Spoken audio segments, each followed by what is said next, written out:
मामला कितना गंभीर हो गया है आप इसी बात से अंदाजा लगा लीजिए कि ये एक वीडियो देखिए। बंदर अब्बास पर ये ड्रोन, ईरान का जो बंदर अब्बास है, एक ड्रोन आ रहा है और बंदर अब्बास पर हमला कर रहा है। मतलब आकर ये आत्मघाती हमला है, ये वहां जाके विस्फोट कर रहा है और ऐसे दिन भर हमले हुए हैं बंदर अब्बास पर। अब आप थोड़ा कंफ्यूज होंगे भाई इसमें यूएई का हमला कैसे हो गया। आपकी स्क्रीन पर ये एक यूएई का ड्रोन है। इस ड्रोन को यूएई खुद बना रहा है और यूएई खुद इस्तेमाल करता है। आज की तारीख में बंदर अब्बास पर यही ड्रोन देखे गए हैं, जिस वजह से ईरान के एक्सपर्ट अनुमान लगा रहे हैं कि अमेरिका तो पीछे लेकिन यूएई आगे बढ़कर हमला कर रहा है। तमाम रिपोर्ट्स आप जानते हैं, पहले की जंग 41 दिन की जंग हुई थी तो उसमें यह रिपोर्ट बाद में सामने आई थी कि यूएई ने खुद ईरान पर हमला किया था। यूएई भी ईरान पर बड़े हमले कर रहा था, यूएई फाइटर जेट भी इस्तेमाल कर रहा था। तो कोई बात नहीं कि आज के इन हमलों में यूएई आगे बढ़कर ईरान पर हमला कर रहा हो, और ऐसी तमाम संभावनाएं हैं कि यूएई सीधा ईरान पर डायरेक्ट हमले कर रहा है। ईरान के बंदर अब्बास और कश्फ आइलैंड पर दोबारा हमला किया गया है कुछ ही देर पहले। हजरात, कल ईरान के एक जहाज पर अमेरिका ने हमला किया। लीजिए, उसकी एक्सक्लूसिव तस्वीर आ चुकी है, तबाही की तस्वीर आ चुकी है। ईरान का एक टैंकर, एक जहाज हॉर्मूज की तरफ जा रहा था। अमेरिका ने वहां सीधा ईरानी जहाज को निशाना बनाया और ईरानी जहाज का हाल आपके सामने है। जंग फुल स्केल पर जा चुकी है। ये चंद तस्वीरें हैं। ये बच्चों का कैंसर हॉस्पिटल है। इसके कुछ ही मीटर दूर ईरान के इलाके में हमला किया गया, जिसकी वजह से बच्चों को खतरा मंडराया और ईरान के इस हॉस्पिटल को बच्चों से खाली करा लिया गया। ईरान ने कंफर्म किया है कि कुवैत में सी रैम जो अमेरिका का रडार है, हमने उसे तबाह किया, अल्हम्दुलिल्लाह। और उधर ये भी कहा कि हमने कुवैत में अमेरिका के फौजियों को निशाना बनाया। बहरैन, कुवैत, जॉर्डन, तीनों पर आज फिर से ईरान ने ड्रोन और मिसाइल्स लॉन्च की है।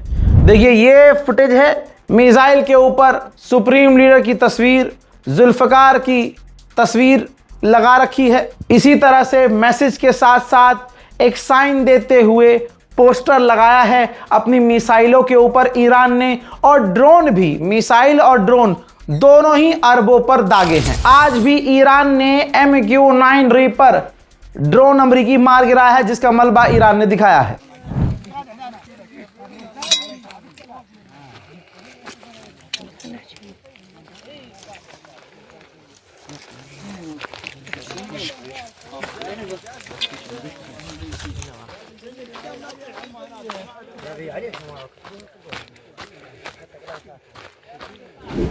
हजरात, इमाम रजा के रोजे के बेहद करीब ईरान के मशहद में ये देखिए, कंस्ट्रक्शन साइट पर आग लग गई। आग की वजह नहीं पता, लेकिन आग इतनी खतरनाक लगी कि उस इलाके में तनाव हो गया, बहुत ज़्यादा जो है तनाव फैल गया और जैसे तैसे उस आग को काबू किया गया। वहीं ईरान ने कहा है कि दुनिया की कोई ताकत ऐसी नहीं है जो हमसे हॉर्मूज छीन सके। एक बार फिर से दुनिया में ईरान अकेला दिख रहा है। ऑस्ट्रेलिया का अर्ली वार्निंग सिस्टम सऊदी अरब के आसमान में दिख रहा है और आप जान सकते हैं, समझ सकते हैं कि ये किसी की बारात में नहीं जा रहा है। ये जहाज अर्ली वार्निंग सिस्टम है और ये सऊदी अरब के ऊपर ईरान के खिलाफ फ्लाई कर रहा है। अमेरिका पूरा ये दिखा भी रहा है कि हम तैयारी कर रहे हैं। जैसे उसने ये जारी की है वीडियो कि हमारा F-35 रिफ्यूल किया जा रहा है, ईरान पर हमला करने की तैयारी चल रही है। उधर ईरान ने सफाई दी है कि हमारा कोई इरादा नहीं है पड़ोसी देशों से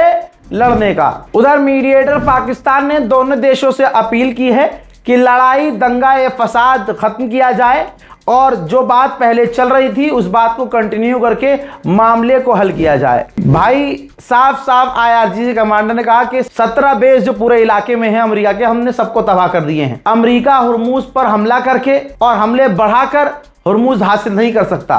हुर्मुज हमारा है। भाई इंडिया ने एक अजीब फरमान जारी किया है स्ट्रेट ऑफ हॉर्मूज में जो जहाज चल रहे हैं, जो स्ट्रेट ऑफ हॉर्मूज को क्रॉस करने वाले जहाज हैं, उन जहाज़ों पर भारतीयों की तैनाती जहाज ना करें। अब इसका मतलब क्या है वो आप खुद सोच लीजिएगा, मेरे तो समझ में आया नहीं। आप ये सोच लीजिए, एक आखिरी खबर दे रहा हूं, इस रिपोर्ट की आखिरी खबर। अमेरिका, इजराइल, ईरान और इलाके के तनाव की वजह से यूरोप की कई सारी एयरलाइंस बैंक करप्ट की कगार पर हैं, क्योंकि जेट फ्यूल महंगा है, टिकट महंगा है, फ्लाइंग कम हो रही है, खर्चा पूरा हो रहा है, लिहाजा कद्दू लगे पड़े हैं जहाज़ों के। यूरोप के बहुत सारी एयरलाइंस तबाही और बर्बादी की तरफ जा चुकी हैं।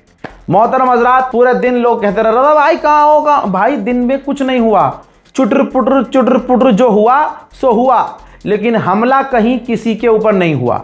हम लोग की शुरुआत अब हुई है, अब आपके सामने है। पूरी रात आपको अपडेट देता हूँ, ज़रूर मैं आपके हिसाब से काम नहीं कर पाऊंगा ना कि जब आप जागेंगे, हाँ गुफरान भाई जाग रहे हैं तो चलो अब ऑफिस में उनका लंच का टाइम हुआ है, 15 मिनट के बाद खाली है तो अब वीडियो बना के डालूं, नहीं। जैसे जैसे चीज़ें हो रही हैं मैं वैसे वैसे बता रहा हूं। और ये तो अच्छी बात है कि एक लंबा गैप हो रहा है, गैप में हम रेस्ट कर रहे हैं। अब एक भाई का कमेंट आया रहा था, भाई पूरा दिन सो रहे हो क्या? तो भाई क्या करें, बारात लेके आए तुम्हारे घर, क्या करें भाई? अरे जब खबर आएगी तभी तो डालेंगे खबर। 24 घंटे की जंग हो ही नहीं रही है जैसे पहले 41 दिन की चल रही थी, लगातार इधर से हमला उधर से हमला उधर से हमला, ऐसा नहीं हो रहा है। तो भाई मैं गोदी मीडिया की तरह नहीं हूं ना कि अच्छा मैं अपना काम रात भर में करके निपट जाता हूं। अब जो कल फजर में मैंने खबर दी थी, आज तक अभी अपलोड कर रहा है, एनडीटीवी अब बता रहा है। तो भाई हम तो आपको एडवांस लेके चल रहे हैं, तो जो रात को अपलोड कर रहा हूं भाई उसे दिन में देखा करो। दूसरी बात, YouTube ने हमारी रीच रोकी हुई है। जिन लोगों ने नोटिफिकेशन ऑफ किया हुआ है, चैनल सब्सक्राइब किया हुआ है, उन लोगों को नोटिफिकेशन पहुंच नहीं रहा। तो आप चैनल मेरा खोलकर रिफ्रेश कर लिया कीजिए ताकि आपको तमाम अपडेट्स अपलोड नजर आ जाएं। फिलहाल के लिए इस रिपोर्ट में इतना ही। जय हिंद।